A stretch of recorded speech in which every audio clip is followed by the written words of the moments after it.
दिवाली है तो हमने घर की सफाई तो कर ली, तो क्या आपने सोचा है कि फाइनेंसेस की भी सफाई करनी होती है, फाइनेंसेस को भी डिक्लटर करना होता है और फाइनेंसेस को भी मैनेज करना पड़ता है। नमस्कार, मैं हूँ फिनमॉम, मैं आपके लिए फाइनेंस सिंपल बनाती हूँ और आज हम बात करेंगे कि कैसे दिवाली में घर की सफाई के साथ साथ आपकी फाइनेंशियल्स की भी थोड़ी सफाई करते हैं। शुरू करते हैं आपके गोल्स से। बहुत इंपॉर्टेंट होता है अपने गोल्स को डिफाइन करना, लाइफ में भी और फाइनेंस में भी। क्या है आपके शॉर्ट टर्म गोल्स और क्या है आपके long term goals. Long term goals जैसे आपका रिटायरमेंट या बच्चों की एजुकेशन या आगे जाके आपको घर खरीदना है, तो ये जो आपके लॉन्ग टर्म फाइनेंशियल गोल्स है या आपके शॉर्ट टर्म फाइनेंशियल गोल्स जैसे कि यूरोप ट्रिप करना है या कोई महंगा आइटम खरीदना है, तो ये छोटे छोटे शॉर्ट टर्म गोल्स या हमारे लॉन्ग टर्म गोल्स, बहुत इंपॉर्टेंट होता है इन गोल्स को डिफाइन करना। तो आज हमारे डीक्लटरिंग का सबसे पहला स्टेप होगा अपने फाइनेंशियल गोल्स को डिफाइन करें।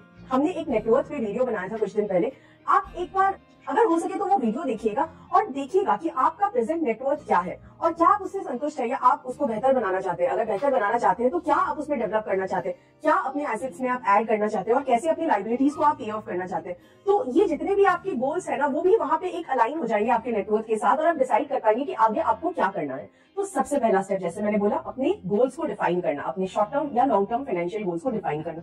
और इसी की कंटिन्यूएशन में हमारा सेकंड पॉइंट आता है बजट बनाना। हमने बजट बनाने पर भी एक वीडियो किया था कि आप अपना मंथली बजट कैसे बना सके और इससे क्या होगा ना, आप अपने एक्सपेंसेस को कैटेगराइज कर सकते हैं कि मुझे महीने में इतना खर्चा करना है खाने पे, इतना खर्चा करना है कपड़े पे, इतना खर्चा करना है अपने ट्रांसपोर्टेशन पे। और ऐसा नहीं कि बजट बना के आप बैठ जाओ, बजट बना के अपने एक्सपेंसेस को हर महीने या क्वार्टरली या हाफ ईयरली या एनुअली ट्रैक भी करना बहुत इंपॉर्टेंट है कि आपने बजट के अकॉर्डिंग खर्चा किया है, ज्यादा किया है या कम किया है। अगर कम किया है तो बहुत अच्छी बात है, अगर ज्यादा किया है तो क्या ऐसे खर्चे हैं जो आप कम कर सकते हो। और इसीलिए इंपॉर्टेंट होता है रियलिस्टिक बजट बनाना। तो हमारा सेकंड पॉइंट डीक्लटरिंग का ये है कि एक बजट बनाएं और अपने एक्सपेंसेस को ट्रैक करें।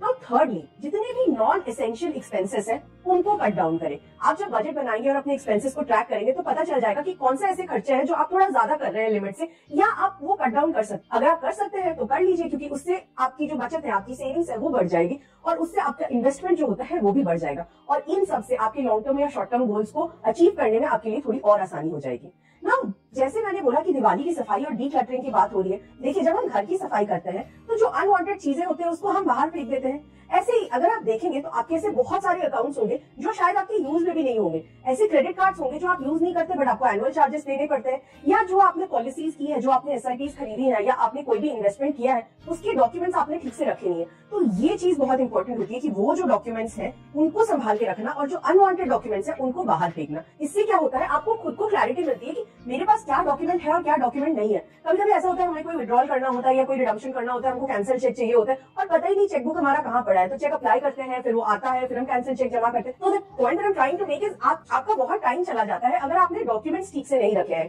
तो ये बहुत इंपॉर्टेंट है कि आप अपने डॉक्यूमेंट्स को सेफ ही रखें। अब आप ये बोलोगे कि नहीं हमें पेपर वाला डॉक्यूमेंट नहीं रखना है, कभी कहीं मिस हो जाता है, कभी कहीं खो जाता है, कभी घर शिफ्ट करते वक्त भी खोने के चांसेस है, तो उसको डिजिटली रखिए। हर डॉक्यूमेंट को स्कैन करके या डाउनलोड करके एक फोल्डर में रखिए। और ये बहुत इंपॉर्टेंट है कि जो फोल्डर आपने बनाया है उसकी नॉलेज किसी और को भी हो, कोई और भी जानता हो कि वो फोल्डर कहाँ है। In case of emergency somebody should have access to that folder. In case you are unable to access, somebody should be able to access that folder and get your documents. इसलिए document संभालना and कहाँ पे आप उसको store करते हैं ये जानना बहुत इंपॉर्टेंट है।